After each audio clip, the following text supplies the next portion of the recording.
સુરતમાં અવારનવાર હત્યા, ચોરી, મારામારી, લૂંટ જેવી ઘટનાઓ સામે આવી રહી છે ત્યારે સારા જાહેરમાં સુરતના બિલ્ડર મોહમ્મદ આરિફની હત્યાની ઘટના પોલીસ સ્ટેશન હદ વિસ્તારમાં સામે આવી હતી।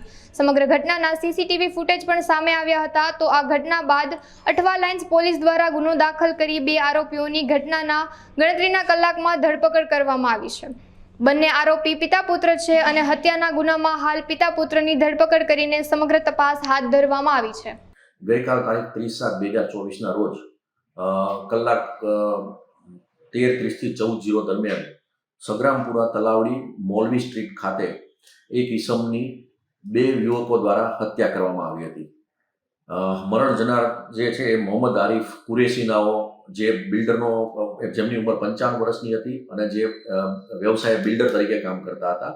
એમના દીકરા સુફિયાને અઠવા પોલીસ સ્ટેશન ખાતે ફરિયાદ આપેલી કે તેમના પિતા ની 2 યુવકો ફૈઝ અને તબરેજ, આ 2 યુવકોએ પાઇપ અને છરીના ઘા મારીને હત્યા કરેલી છે, બરાબર। જેના અનુસંધાને BNSની કલમ 103(1) મુજબનો અઠવા પોલીસ સ્ટેશન ખાતે ગુનો રજીસ્ટર કરવામાં આવેલ અને તપાસ ચાલુ કરવામાં આવેલ। ફરિયાદમાં સુફિયાને જણાવેલ કે એમના પિતાએ આશુતોષ હોસ્પિટલ સગ્રામપુરા ખાતેની સામેની બાજુએ એક જમીન રાખેલી, જે જમીનના બાંધકામ કરવા બાબતે પૈસાની લેતી દેતી બાબતે આ લોકો પૈસા માંગતા હતા એમની પાસે, સામાવાળા, અને એ પૈસા નહોતા આપતા, એના કારણે થઈને એમની હત્યા થઈ એવું એમણે ફરિયાદમાં જણાવેલ છે।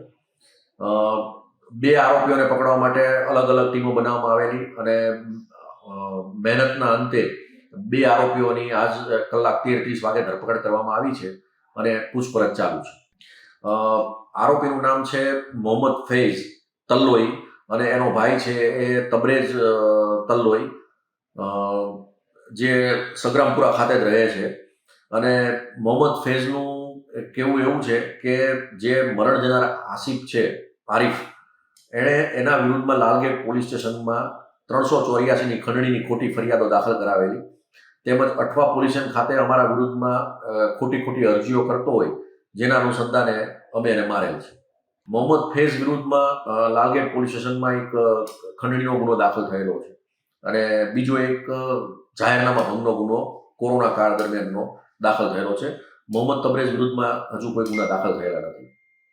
બંને આરોપીની સર ધરપકડ કરી લેવાઈ? બંને આરોપીઓની ધરપકડ કરવામાં આવી છે અને સીસીટીવી ફૂટેજ કબજે કરવામાં આવેલા છે। ગુનામાં વપરાયેલ હથિયાર કબજે કરવાની પ્રોસેસ ચાલુમાં છે અને આવતીકાલે નામદાર કોર્ટમાં રજૂ કરી આરોપીના રિમાન્ડ મેળવી ફર્ધર ઇન્વેસ્ટિગેશન કરવામાં આવશે।